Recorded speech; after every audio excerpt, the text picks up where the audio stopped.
pressure, and they were able to keep the pace of the game so that they could end it out here, push it to game number 3, and have this decider. That's one of the biggest things, because I see so many teams that have an early game lead, and then it comes to mid game, and they're like, the win condition is beyond us. Like, where do we go from here? What do we do? And it seems like they flounder. Escaped us. Yeah, escaped us until the other team gets that victory. Here, both teams have shown advantage, pushing to the victory and not giving up, which is interesting because we thought CLG would be able to do it 2 quick games in a row with how fast they played game 1. Envy switches that up. We're in a game 3 now, and picks and bans probably going to be the same for bans here, but we'll see how the picks change. That Tom Kench does get knocked out again, though. Yeah, once again, you know, people are realizing or are catching on to CLG's super high priority of the champion, and after the first game in this series, they're also catching on to the effectiveness of the champion and why everybody's willing to take a Doran shield on their AD carry and a tank in the bottom lane, because the shield stacking builds for all the long range supports have been severely nerfed on this patch, and the utility of the tanks later in the game is incredibly high, especially when you've got these damaging junglers like Rek'Sai. He's no longer a tank there, and then top lane are like semi-tanks with Jarvan sometimes, or split pushers, and the pure tank triple Doran's rings builds have dropped out of the way. So you know, those guys aren't so common in the top anymore. All the Karma nerfs and shield stacking has been nerfed, so it's time for the beefy bros in the bottom lane with Tom Kench banned and Braum taking his place here as one of the early picks for that side. I wonder if that's just Aphromoo Bard this game, then we'll have to see. Thresh is still up as well. Caitlyn, the pickup and takeaway from Stixxay, even though he had a good Ashe, still quite strong, and the Stixxay will get Ashe this time. Yes, Ashe is one of the most common picks into Caitlyn, because it's so difficult for people to deal with the Caitlyn range, but Ashe with the volley, it has a lot of extra range there with the spammability of her W that also gives you wave control. It's long range, plus it's AoE there, and then she can also stand her ground in the toe-to-toe because you stack up that focus, and once you activate Q, super high damage increase there for standing toe-to-toe for all-ins and for those fights where it's a pure engage with Thresh and Braum as well. That's definitely likely to happen. Very similar composition. The Ashe was the other thing here for Envy, as the Braum and Syndra get locked in for Nisqy. Felt fine doing that blind this time. Still sees a team that can lock him down, but that was a comfort pick for him, and that's what he's going to go for. Definitely, you know, one of his most played champions, and something that he is bringing still here to the North American LCS stage. Had a decent performance on it last game. Definitely some areas to improve on, but still able to land most of the combos. And we shall see. A couple of bans out, a little bit spread bans here. Basically just CLG specific, obviously, with the Aurelion Soul. They already experienced that in game number 1. And then Fiora, extremely strong, basically the split pusher, the go-to split pusher. Meanwhile, CLG themselves banning out the Renekton, not allowing a first pick on the second round here for Team EnVy for Seraph to grab that champion, who has really enjoyed it as well. And as we said, he loves lane-dominant champions. Just have some fun. Whether it's burning people down with Rumble or fighting them face-to-face with Renekton and the likes of Jace. Elise does get picked up, though, for LirA quite far down the line, as quite a few things are getting prioritized. We start to split off, and it's like, get a jungler, get a jungler. Here on the side of Chronologic Gaming, it's that case for Dardoch. I'm sorry, Darshan Dardoch. Yeah, and Dardoch seems to be absolutely in love with the post-rework and post-buff Rek'Sai here. As far as the amount of damage that you can put out, it does harken back to those feelings of the early 1v1 junglers, the skirmish jungler, the even assassin at many points in the game jungler. I feel like the key for Rek'Sai is for people to watch now. Since there's not that much versatility in the kit, the main way you can shine on Rek'Sai after the rework is by intelligent use of your ultimate for not just damage, but dodging abilities and using those untargetable frames to your advantage when she dives under the ground. Well, it looks like they are a chase down, catch you, and take you down comp this side from Chronologic Gaming. Darshan bringing in his first Summer 2017 Kled. And we have, as we said, Huhi playing that Vlad last game, so definitely putting a few new things into the mix here for CLG against EnVy. Definitely, I like the synergy between Kled and Vladimir, especially if you're making the sacrifice to go with the Proto Belt rushing Ignite Vladimir. You don't have the Ghost for those team bites to help you navigate, but you could have a Kled boosted speed with that ultimate charge. More than make up for it. And as you said, this is basically a steamroll comp here from CLG with you know, the full steam ahead. The train is coming. Ashe arrow, Thresh hooks, Rek'Sai jumps in, Kled is charging. It's one direction here. It's everybody charging in to try and dive onto Apollo. And again, it seems like a similar plan to last game where CLG just dogpile onto Apollo, see if they can get to the back line and kill that Caitlyn. Seraph as well, looking to replicate what Darshan did in game 1 to get himself player of the game on that Jarvan. Now in the hands of Seraph, we'll see if that lane can be controlled against Darshan's first Kled play here in the summer. We are matched up for a game 3. EnVy firing back very hard in game 2 and sweeping the rug out from under CLG. We'll see who evens out here in game 3 and can push it to 11 just a little bit further. Hashtag CLG win, hashtag EnVy win. We're about to be on the rift for game 3.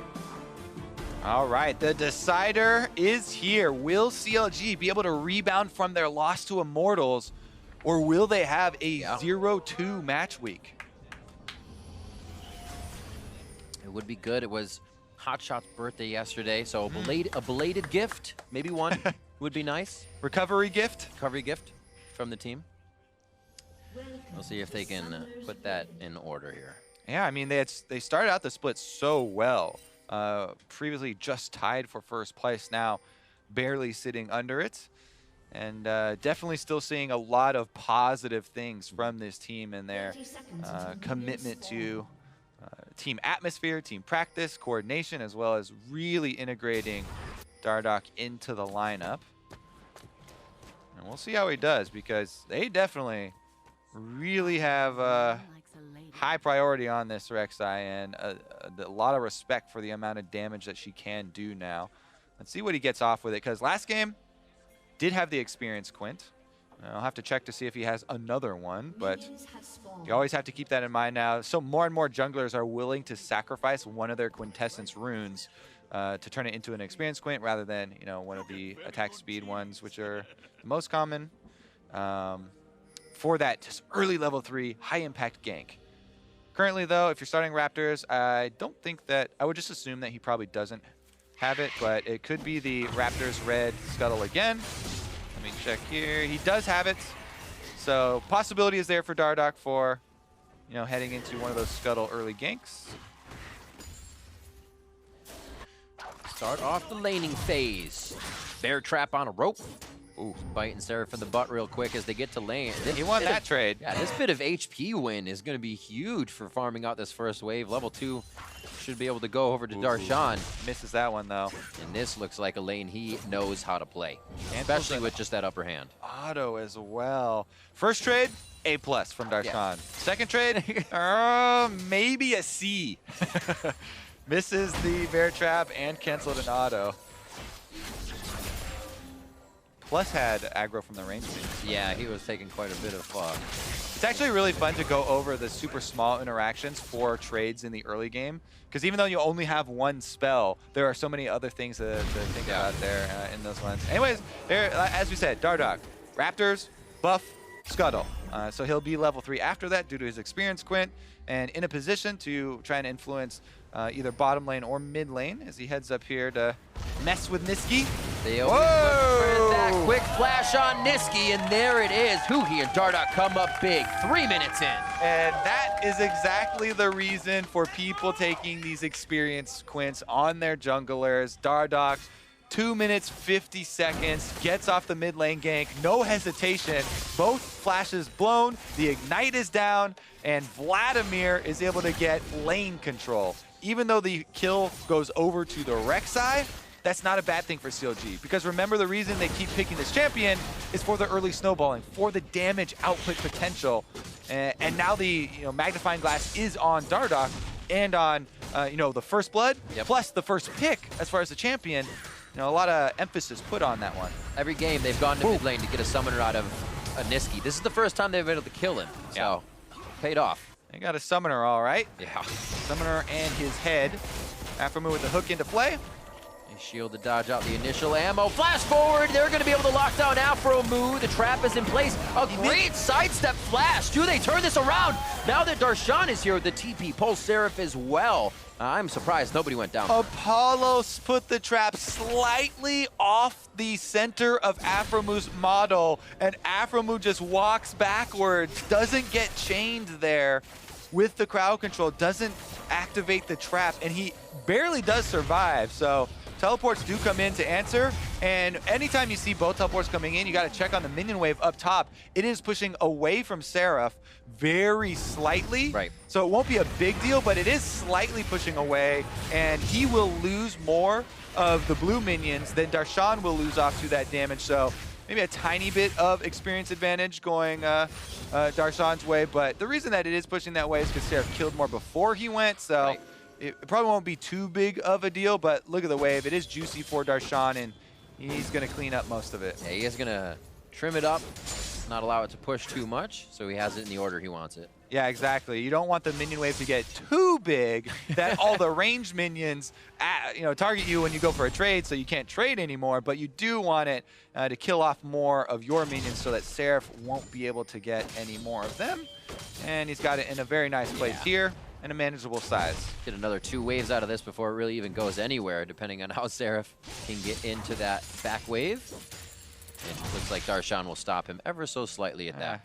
Love that skill. I mean, Bear Trap on a rope, not only does it damage minions, goes right through them, will also hit the champion, so it's pretty much just the optimal use there. You can hit everything and not feel bad about it. Should be able to pick the row. Never mind. Oh, Got it. Get it. Nice job using the abilities. Thought he'd let it trigger. All right, let's go over what Seraph just did as well, because top laners, we talked, this is kind of our top lane tutorial game, I guess. Went over the trading a little bit. Seraph, after he got the push, you go in, you put this deep ward, plus you blow all of the plants on your way out, so the enemy jungler won't get to use them. If there is a scrying orb there, you use the scrying, and you usually want to shoot it down towards mid lane, unless you're in a matchup where you're going to call your jungler presence, but generally I'll shoot them down towards mid lane to cover that base for your mid laner. Currently, they have a control ward there, so you wouldn't need to, but then you blow the blast clone on your way out. Not only does it help you get back to your lane faster, but very clearly the enemy jungler won't be able to surprise you.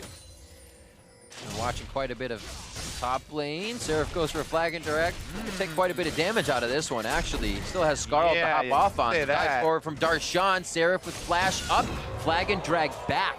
And he actually stops Darshan from the follow as well for dismounting. LirA, though.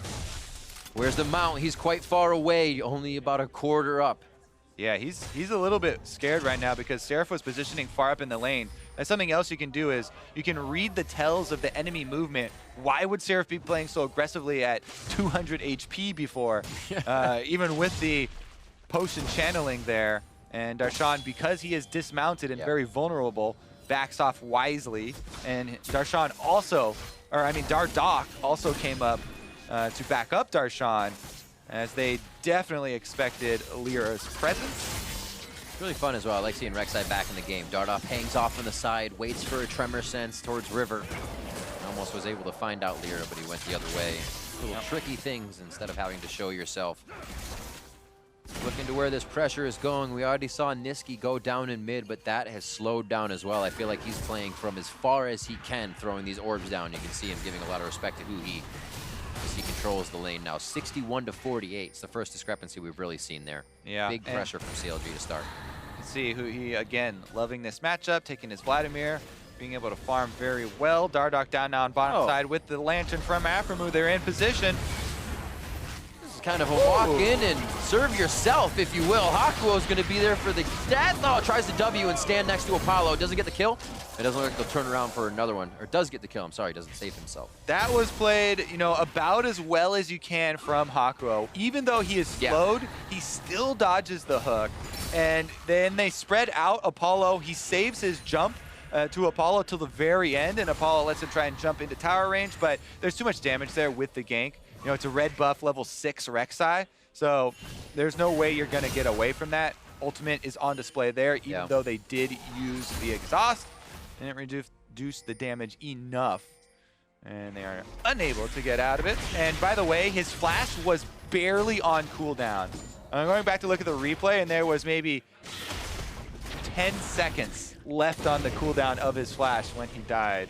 Extremely close to coming back up. So good timing there from CLG, and that's something you always want to point out as well, is timing important cooldowns, and summoner spells are definitely that. Yeah, they look like they felt very comfortable in lane, as you would, having your flash coming back up. Now he's got it. Does he use it? Doesn't have the chance. A play after that, knocked back and forth.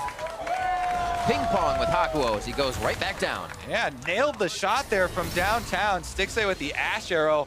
It lines him up for Aphromoo. Easy flash into death sentence there. And another kill over to CLG. 2,000 gold with no turrets down at all. This is pure CS and kills being racked up by Counterlogic Gaming in Game 3 of this deciding match. Very fast. A new style kind of to see as well. Well, CLG still working through the jungle. This isn't to grab a turret, it's to grab more people first and then multiple turrets when they can. It seems like CLG doesn't just want one thing when they go hard. They get the flash in mid. That just came up for Nisqy. They have so many options they're continuously creating. Now his flash is down again. They get the teleport from top, and they just kind of waltz out of this one. Yeah, Ashe is also roaming up here for CLG as Stixxay walking through the river. CLG got themselves very deep, diving a turret, diving between turrets there basically, but Thresh enables so many of those types of plays where they are able to bait out a flash on the mid laner. Dardoch just walks up on Rek'Sai, able to get the flash out from Nisqy, and then Lantern secures his escape, so no important cooldowns used or able to track there from CLG, and yet they get the Syndra flash down, which is very important. I mean, seeing their game one, these were the jungle buddies as well when they were able to come out with the win, but it was the Tahm Kench eating up that Rek'Sai. Now they have a little bit more distance to play with so they can get a little farther in the fights. Playmaking support so much more fun to watch than the Lulu Karma spam. And it really does even add more importance as you're talking about the partnership of junglers and supports. Yeah. It's always been extremely important. Now it's just more fun to watch.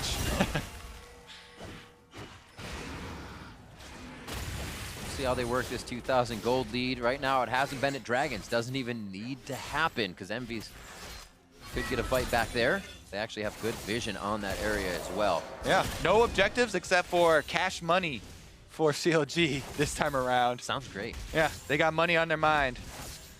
And that is about it. See if that money turns into some vision though, because that's where you see those objectives really come through, and we'll see the next step of the game. You earn yourself a bunch of cash, and then go spend it on wards and spinners. Here we go, Seraph trying to work on the crab. Get it! Oh, Smite comes in for Dardoch, and he taunts him afterwards. Little dance. NT, Seraph, NT. It was. It's funny because actually, there's a next level there. Seraph has been one of the most outspoken about disliking North American solo queue, and Dardoch's been one of the big proponents where it's like, you guys need to, you know, kind of bulk up and just take it and go into solo queue and do your time. You know, practice is required. You know, stop crying about it. But Seraph has been one of the ones that's like, you don't get much out of solo queue, and play Nunu, grind out the wins, right? Anyways, I just like that extra level of that taunt. Yeah. Of course. I mean, this is actually still decently close for what's happening. CLG has quite an immense control on what's happening around the map, but it's still a fight, a quick turret for EnVy, and they can start moving their pressure around the map how they want it. Very interesting how the game can swing here. CLG just not giving EnVy any options to make that, or let that happen just yet. Bot lane, slow push. Let's see if Aphromoo and Stixxay can get something done here in the river as they roam together. Ashe arrow very threatening right now for Team EnVy because, you know, with vision control comes more critical picks for CLG. There's so much less time to dodge an Ashe arrow if you don't have any vision of the river. If you don't have any vision even around your mid lane, you know, there's so many pockets here of fog of war for Stixxay and Aphromoo to slip into, and then Ashe arrow into Thresh hook. Once again, that could be another life. So many targets they can hit as well. There isn't that safety You see his Thresh or a few other champions on the side here. Envy is kind of left out to dry if they get hit with one of those arrows. We've even seen Hakuho going down, the guy that can shield it. Money into wards, into dragons, Riv. I mean, when you can't take Process of life. That's the cycle. Earn I've money, been doing it all get wrong. wards, kill dragons. I'll look to get my first dragon this year. So now with CLG synergizing. Whoa! Whoopsies. Nobody saw that. Combat movement. Except for thousands of people. Yeah. Hundreds. Thousands. Oh, top lane. It's still going to be the dismount. Seraph going pretty hard in the lane, and there were minions there to help in that situation. Looks like everything fizzles out towards the bot side as well. Huhi, proto belt build already finished up as he looks to try and get some stacks on this Dark Seal. Nobody's been giving him any fights though. Nisqy still playing very safe. Just waiting for that flash to come back up. They may look to blow it as soon as it does once again. Yeah, they do know that Hui's is down now after that interesting little play. I think he might have had his proto belt on the wrong key binding maybe there because he didn't use his proto belt to follow the flash or whatever. Here we go though with the charge up top. Sped up on Dardoch means he gets into Seraph. I love the fact that he actually took it all the way, making sure they had to go down. He had Seraph's escape. Okay. Oh! Hits. You will now thank your support as he picks you up that kill. Seraph goes down. He's going to have to TP back up. Yeah. Or maybe not. The wave is pushed. Oh, there's your proto belt. Yeah, it's fun too because a lot of people currently forget that the ultimate of Rek'Sai was changed to if she has damaged you recently, she can ult to you. Yep. So people flash away and then you still get your ult, your Rek'Sai ult off and it has execute damage and they're like, oh yeah, whoops, I forgot about that. But I like what you're talking about where they cut off multiple angles with the Kled ultimate and the speed is a very important part of that ultimate because Kled can't change directions. Right. But you saw Rek'Sai use the speed and be able to use basically the edge of that charge to get into range of Seraph and get that knockup. It's kind of squeaking out. It's the new Sivir in the top lane. Get everybody running on the hunt, and then you get the kills. Yeah, she looks different. Remember, she got a beard now? Uh-huh. Rift Herald over to Dardoch. CLG has the chance to make these little moves. It's pressure being repaired here by Envy, so they don't have a chance to have a ward here yet. They're going to be a few steps behind, and eventually it'll push Dardoch off. We cannot fully see. Hakuho. Yeah. Got a little scared there. Saw the roam coming up from Hakuho.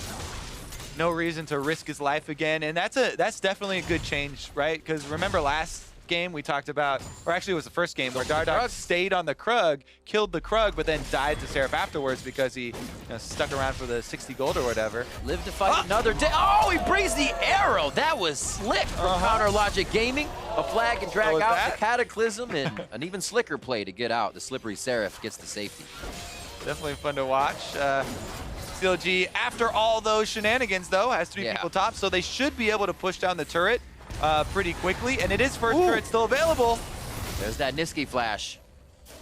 This one was a good one, though, and Dardoch gets the pop-up. That's all they needed. We wondered about this composition. If Nisqy's flash is down, CLG can keep jumping on him. Hex Drinker already completed for Dardoch because he knows he wants to go gank this mid lane, and Nisqy did not expect that. He thought he had that kill in the bag on this Rek'Sai, but that shield saves him.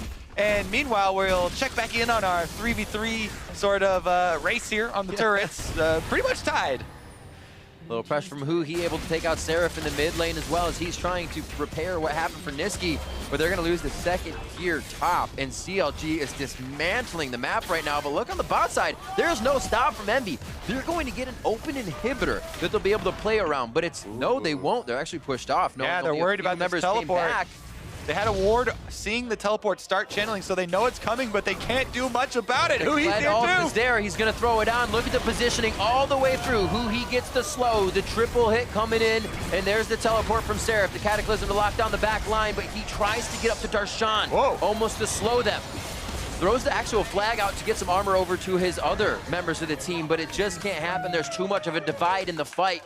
And we talked about Darshan having these engages, leaving his split push. Well, give him Kled, he can get there even faster and participate, and it's working out. Still on the chase here. Darshan goes behind the turret. Aphromoo behind him, though. Buying time, that's all they need to do. The continuous fight is in favor of CLG with the momentum they can carry throughout the map. Great flash by Hakuho. Gonna extend his life a little bit and stay alive.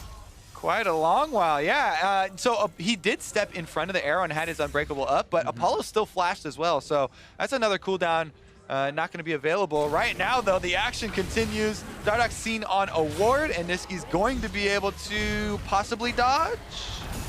Doesn't. He gets hit by the Prey Seeker. So the option of closing is then there with your ultimate, but that's very dangerous to do, even though you have your Hexdrinker shield back up. And Dardoch will not risk it once again. So you can see the adaptations were made. You know, the feedback was definitely given. Here we go, though. Here's your Darshan flank rib. As he comes on in, charging there with Kled, arrives. And even though the teleport's there, CLG have Stixxay heading down the lane, so they keep up the chase. And that's why Envy abandoned Seraph after his teleport came in, because they're outnumbered down there. And even if they stuck around to fight, it would take them too long to whittle down either Thresh or Vladimir, who are both semi-tanky before Stixxay got there. So they give up Seraph, and then they do end up escaping here with a fancy little combo. So even though Hakuho gets his Unbreakable up to block that, still Apollo does flash, and he's going to lose the Summoner, and both of them will, but you get to keep your life. Yep. Seems like they are now roaming in packs, as they should. Aphromoo and the rest of the team waiting to hit these marks. The hook or the knockup from Dardoch. Lantern used there if Dardoch did want to go in, so you can see the team is actually kind of riding this edge of, we have the chance to engage, but if we just push them off, we can easily take Dragon and the other objectives. Yep. Take a look down the list of objectives here. CLG, 7 kills to 0, 4 turrets to 2, 2 Drakes to 0, and a tremendous lead here in this early game. Now it's 20 minutes, 40 seconds. Their Baron in game number 1 was around 21 minutes and a half, I guess. Right. And again, with this mountain now, they might even be able to go for a similar earlier one. Currently, though, Seraph under attack. Oh, straight onto him, alt after alt. Whoop. Seraph gets out, what a cataclysm.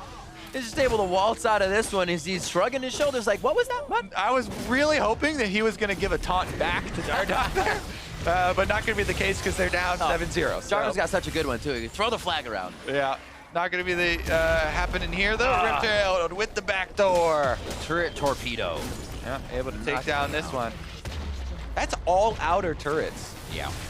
Almost finished here. Just the mid one does remain, but this gold lead is expansive for CLG, and this one won't last long either. And really, there's things that were even kind of for both teams. Nisqy was one of those in every game, playing quite well against Huhi, wasn't able to roam as fast, but kept the CS up, made himself a formidable opponent. In this game, Huhi and Dardoch, both 3-0 and 2, made it a note to go after Nisqy over and over again. Yep, Dardoch, you know, with the early priority put on Rek'Sai and gaining that first blood, he really has made his presence felt in this game, and he's utilized that you know, faith that they had and they have put in him to be able to get this early lead for the team and affect the map that, you know, the way that we've seen. Plus, got to keep bringing up what you're talking about before. What's Aphromoo with Dardoch? You know, the combination of those guys has really been key, and their synergy together has definitely evolved, you know, over the split so far.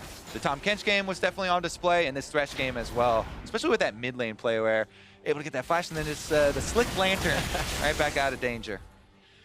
Making sure it works. And we wondered as well, with the Tahm Kench click, do things come together for CLG?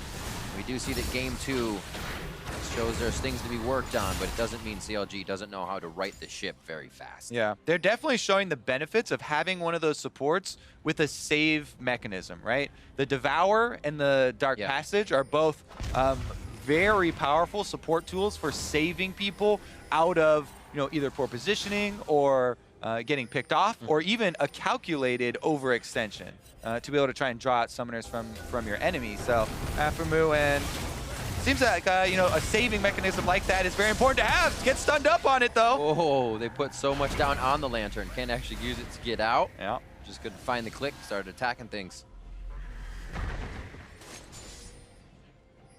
Yeah, I guess when you have, you know, a jungler that's definitely going to go very deep in a lot of the engages and go super aggressive, it's good to draft tools that will further enable that style and, you know, kind of have faith in that style and be able to get him out of a poor situation if it actually does go sour. I think Aphromoo has quite a few of those in his list. Yeah, Unbreakable shatters the arrow, still locks him up. Glacial Fisher goes down as he sets up the tree farm.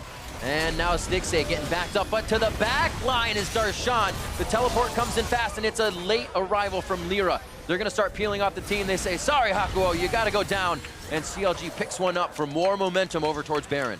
Yep, Baron is on the list. 3 members on EnVy survived. So it's up to Seraph, LirA, and Nisqy. Oh, LirA's off the table. Just Seraph and Nisqy now. Absolutely exploded. A flash hit by Huhi. You can see expended absolutely everything to make sure this was not a 50-50.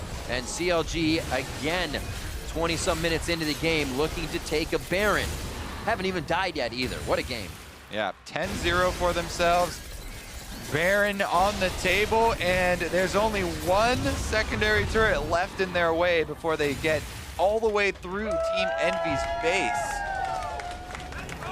We'll see this engage once again, just hanging out, Waiting saying for him. Somebody will walk up. Yep, and then Stixxay able to land that arrow easily. The wall cuts off one aspect of the possible dodge. They even get him right away from Apollo, back out of the danger of the Braum passive proccing on him. Just really well positioned there from CLG as they are able to collapse and pick up those kills. And then, are we gonna take a look at this kill here from Huhi where he, woo, right in your face. All right. Oh, Chemo Play didn't even go off. It was just the regular. He doesn't have flash now, though. What's he doing? He can pull. It's 1v3. He can wait. Cost him a little bit, 20% of his HP. I believe it is Zanya's. He's got negative health. Oh, Crimson Rush. He doesn't live. Even more negative health. That's 4 members, though. That's where you type in all chat. Low, gotta send 4 to kill me. And that means top lane is in favor of CounterLogic Gaming. You see the backs already coming from bot side. That's too many seconds too late. The inhibitor turret goes down. And 2 minutes and 15 seconds left on this Baron boss to be utilized by CounterLogic Gaming. All right, 1 inhibitor is down now. So Team EnVy, man, it is so difficult to, you know, try and play the game from that perspective right now because they're so far behind. And CLG have so many playmaking tools. Right out of Champ Select, we're like, all right, this is a full steam ahead CLG composition. They're just looking to charge you, you know, and dive into the back line. That type of composition, when it gets ahead, it's like, what is your defense? Huddle at your turret and hope that when they dive your turret, you're able to outplay. Your defense is multiple lockets of the Iron Solari. Yeah. And they have to be on high health members for them to be valuable. Very true. Already being built up. LirA here have a bit, obviously, but it's going to be mainly Hakuho hopefully getting in some of that HP shield for the team. Yep. All right. CLG Infernal Drake on top of it. That is not what Team EnVy want to see either. Going to be the case here, though, so don't think that it will take too long for CLG to push up once again. Darshan doesn't have teleport, but he's unperturbed. Doesn't really matter. As far as the escape mechanisms for CLG, they still definitely have them. And unless EnVy are all bunched up as 5 and they catch one out of position, it looks like they might be on the receiving end, actually. Is 2 too many? 3? How about 4? As EnVy is trying to find out where CLG is actually coming from out of the woodwork here. CLG has the goal side on bot lane, meaning they'll just head towards the base if they win the fight. Dardoch is deep, and he gets taken. No, he does not get taken down, sorry. Underneath, and takes down LirA.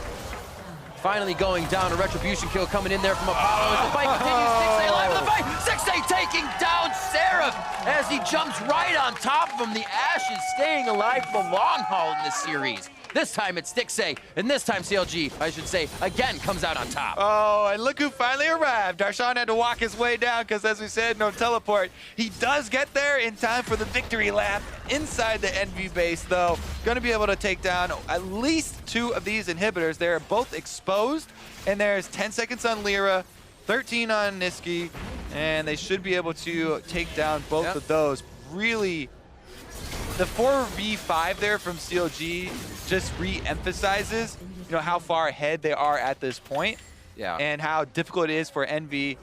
They didn't have perfect vision there, so it wasn't a complete 5v4, and it's kind of a staggered 5v4. And just look at the damage output here from CLG. Huhi's on the front line, so he immediately takes the fight here with LirA. And then, even though Hakuho went in to protect him, Stixxay is able to take him down on the backside, and they get the kind of flank here as Dardoch went over the wall to jump onto Nisqy and get him out of it. It's super risky here. Look at the map vision on the top side. EnVy hadn't moved their vision before they came down here. They were placing it as they went. Yeah, so they didn't really know all that they were walking into. It's so rough, right? You're that far behind. You're like, we just got to do something. Exactly. Ugh. Put this ward here. Always expect somebody in the brush. Look at that goose egg there for Darshan. But he was able to comfort them afterwards and help with the inhibitor. Great job, guys. Comes in, flying through. Pat on the back. Nice team fight, boys. What you gotta do? Whoa! Triple man cataclysm. Is this the turnaround? Ace in the hole coming through. Is shut down onto Stixxay. Arrow wasn't even fired. But are the minion waves even in place? Are the objectives there for EnVy to capitalize? Yeah, I mean, even though they're pushing up mid lane, you're right. We're not gonna be able to take in objectives because we have 2 inhibitors down, and they have to go take care of their defenses first. It's a plus. It is a plus, though, because that's that, oh, we got to do something. We're so far behind. We need to get gold from somewhere. They take it from Stixxay. Take it right away. That was a nice shutdown for the team as well. They had just gotten the other shutdown onto a 4-kill Huhi, so a bit of gold being tossed around the EnVy team to get the rest of these items in. Apollo, a quick silver sash, if you will, for him. So as quick. we see more items coming in. Always love to look at deaths defied. Stixxay has defied 1 death. Obviously, it wasn't that one. I'm gonna say it was the one where he was in the Cataclysm and he flashed forward Kills to Seraph. get the auto slow onto Apollo and killed them both. Thank you, Tiny Phantom Dancer. Yeah, that looks like definitely a death defied there. All right, as we said, they have to attend to their defenses though. Yes. And be doing their cleaning work. What is next? Wave pushed up in mid. EnVy does have a good bit of far or deep wards up here. Deep is now at the river for them, but they can see which way that CLG wants to come in, maybe pick somebody off if they try to get too much of a hyphy aggression around a turret here. Right now it's all straight down the middle as they wait for the minion waves to do the work on the outside though. It's gonna be tough for EnVy. Where is that Ashe arrow gonna go? Let's take bets. All right, who's gonna get hit? I'm gonna say it would the highest percentage would probably be Hakuho because he might even jump in front of someone else to take it. So on you're purpose. just saying who gets hit? It's not the target. Okay. Yeah. I'm saying Who Nisqy. actually is the one who ends up getting hit with it. Nisqy, he's had the isotoners on. He's catching arrows left and right. It's his. Okay. We'll see. 6,000 gold in favor of Counter Logic Gaming. And they creep up towards 7 there. EnVy doing what they can to keep it close. But they need to win a fight to even start pressuring more turrets, gaining ground on the map. CLG has a few fights to lose before they're even behind, and now they start Baron knowing they have the upper hand if they peel off. Yep, here comes LirA. Maybe it's a miracle steal for EnVy. They're just charging in. They don't have many options. There's the arrow. It was Hakuho. Kobe wins, but who wins the fight? Darshan goes in. LirA's hurt on the backside. Huhi's stuck in the Cataclysm, but he's not really the focus. They're trying to hit the squishies on the back line. Huhi's just going to get a Crimson Rush heal in, and he's almost back to full. The Chemo Plague puts him back at 100. And EnVy, again, has to teeter back and forth. The seesaw for Baron as CLG go back to 10. Team EnVy are able to scramble and kite back over that field of traps to disengage, which is very important considering how far they are behind, and CLG trying to get that pick off. But Holy moly. Because they are so far behind, The base. now you have to deal with minions again. And that's why it's so rough. CLG have time going in their favor right now. Oh, minions just spawn. Looks like Seraph will be able to get somewhat of a clear. If those Nexus turrets are left with a wave of super minions, one will be able to take them down. LirA now going to the front side with the team, doesn't try to play from the back. Hakuho in, Hakuho down even with Unbreakable up. 42 seconds on the clock here for people to come back up. The base is still being hit by Seraph. There's no teleport there. CLG can play this as slow as they want, baiting in these 3 members of Envy. A Nexus turret falls even with the pressure of Seraph. Yeah, he's trying to clear the double lines of super minions coming in, but can't get it done. So CLG did get a Nexus turret, and now they're back out on the field looking to chase down LirA. Darshan teleports in, wham, right in the face of Apollo. The kisser is hit, and they're gonna give him another one. Apollo goes down, flash was used there, didn't have heal to keep himself alive. Aphromoo staying alive on the bot side with the heal from Stixxay, as these guys are synergizing so well in scattered fights around the map, and now they're looking for the full base. All right, well, they found it. They are inside it, and they are killing it. It's gonna be the top lane. Darshan, Dardoch going hard. The rest of the team filing through mid to take down the last of the inhibitor turrets. Do they even want bottom? As the minions are already there for them to take the Nexus down. 18-4 as they try to put the finishing touches on. The fight is in. Seraph goes deep and he tries to take one down. That's Aphromoo hit. Huhi, however, in between the turret there and the teams, just tanking shots left and right. He says it's fine, salami, the turret's still on me. And now they go for the Nexus. Counterlogic Gaming takes it over Envy 2-1.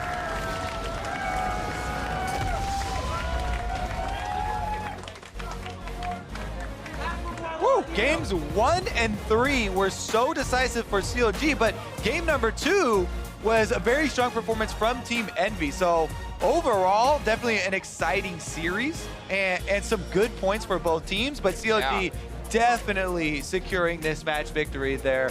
From the very opening of the game, they had a very big lead and were able to snowball quite effectively. You know, this new Rek'Sai pick here definitely working out after the rework and some of the buffs to clean up the ultimate. Dardoch definitely very happy with that one.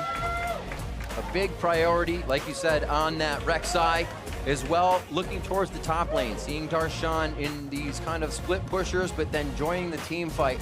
It feels like that's much more organized now for Counterlogic Gaming. Darshan was teleporting in when fights were almost over and then losing pressure in the lane. They've organized, set that up, and were really able to just work around Envy for even a lot of the first game. We saw a low kill game from an expected bloody CLG, but they are able to go back to that macro, working around the map, and really just spreading a team out so they can't do anything.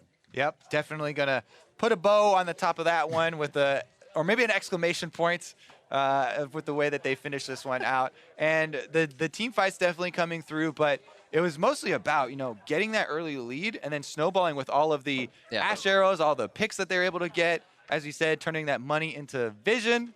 And then they were able to get objectives afterwards, and just full-on aggression, actually, in game number 3. And 2 new picks here. Well, new picks. 2 played picks in the past, but the Vladimir here for the summer split, and the Kled for Darshan on the top side. He's been finding Camille's, Renekton's, Fiora's. Now teams have another one to worry about and ban against them, which always feels good to be able to take another way, or take another one away and be an expand that champion. champion pool. Right. What are you going to do when you have to figure out now who he's bringing in more? And the AD carries are kind of trading the Varus, Caitlyn, Ashe. So you're going to get one of those in the game. It's what can these teams comp around what we now see, as you said, Rek'Sai in the jungle and the rest of these engaged supports. Best meta yet. You're definitely explosive, and it does put more emphasis on hitting these skill shots and controlling the fog of war to hit those skill shots, right? It's a 2-part thing, right? You're going to have better accuracy if they don't see you coming. And teams are definitely being rewarded for that, not just in this match, but so far as we've seen in the entire split. And one of the things I like that we touched on in this game was that we're seeing, as well as these engaged supports, they also bring a bit of safety. You have the Tom Kench that can eat up Dardoch when he got into trouble, the Lantern out, but we also saw there's kind of 2 more in that pool of the Morgana with the shield, which is a little harder to make work all the time, and the Bard that Aphromoo plays, which is also a little harder to hit. Tempered Fates that are gigantic plays in your favor. So you see these supports going more and more towards that, and the plays are beautiful. To hear more about that series, let's send it over to Azael, who's standing by for an interview with CLG's top laner. Hey guys, thank you so much. I'm here with Darshan after a nice victory there over Envy. You guys have been having a good season for yourselves. You know, struggled a little bit against Immortals yesterday. I wanted to ask you a little bit about that series actually, and how you're feeling about the season so far, and how you felt about what went wrong there. Yeah, so going into the Immortals game, we didn't really play that well as a team. We weren't really playing that well around their timings. And I think that was probably the worst series we've played by far. And we had a meeting after that and really talked about what we needed to work on and the kind of issues we had in that set. And we kind of brought it back together for this set. This set was definitely better. There was still some of those issues where I feel like, when they have 5-man and they're like 5-man down a lane, we didn't really respond to that correctly. And we didn't really use split push as well as we did in previous seasons. So it's kind of like things that we know how to fix. And I think it's really simple errors, but I think it just comes down to us being more consistent. And that will really be the biggest thing for us to work on towards the end of the split. So how's it been playing, with the Dar duo now that you have Dardoch joining the team? How are you working with him, and how do you feel like he is fitting in with the team? Because, people are talking about how amazing you have been playing this split. Is that just an improvement for yourself, or is some of that to do with a new jungler and the way you're able to play with him? I definitely think a lot of my early game leads I owe to Josh for ganking my lane early, and he's pretty good with understanding like the jungle routing and the pathing and stuff like that. So I don't need to worry about that as much. And I would say working with Josh has definitely been like a really good thing for the team. Even though like you've heard things about on past teams like how he's had issues with teammates, but I think he's worked a lot on that, and he's improving a lot every week. And I feel like he only has room to grow. So even though it can be difficult, I think that our team is heading into the right direction and getting better. So I'm pretty happy with how things are going. I still think there's a lot to work on, as shown by this series and our series against Immortals. But I definitely think that towards playoffs, we'll definitely be a contender for winning the whole summer split. So heading in the right direction, you're expecting yourself to be at Worlds. You're not going to be at Rift Rivals. You think you'll be able to make it to Worlds? Definitely. I think Worlds is definitely something that I expect for this team, because I went there the last 2 years, and I don't expect this year to be any different. But what I really want to change this year is actually making a difference at Worlds and actually doing something good for NA, because every single time NA goes to Worlds, it's just a complete joke, and I want to change that this year. Well, we'll be looking to see you repeat that 2016 MSI form. Maybe you can make a splash at Worlds. Thanks so much. Congratulations on the win, and we're going to send it back to the guys at the desk. Thank you very much, Giselle. I mean, CLG has the best performance history at international events, considering the second place finish at MSI last year.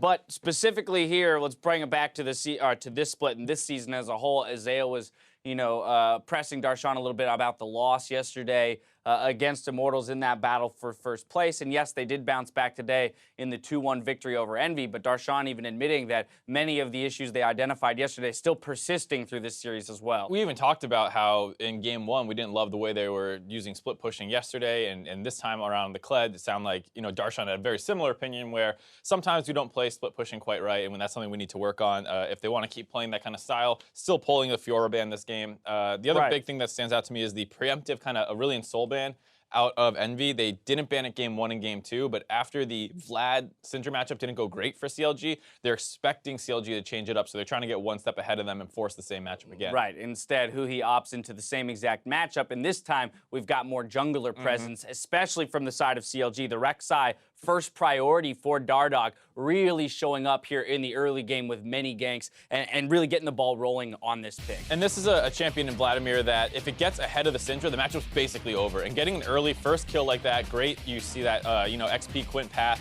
And then coordinating well with the other lanes as well. Aphromoo giving the Lantern to get in, and then getting onto Hakuho here. And, just going onto him is a little surprising. The hook misses, but at this point, there's not much you can do. Even if you try and flash out, there's a lot of follow potential. And he goes down right away. And then they just keep going around the map. He had 100% kill precision, 5 of the 5 first kills before they ended up in this weird situation where they were trading turrets and the rest of CLG teleported behind. At that point, Rek'Sai no longer having the ultimate, can't quite get involved. Right, exactly. Yeah, and that's where we heard Darshan talking about some of the opportunities that, plays in which they screwed up as a team, not responding to the 5-man pressure in the bot lane as well as they should have. But for me, and this might be a controversial statement, to me this feels like the best performance from Dardoch so far this split in terms of meshing with this CLG. At times I've seen his aggressiveness bite them, where this is generally a more measured team.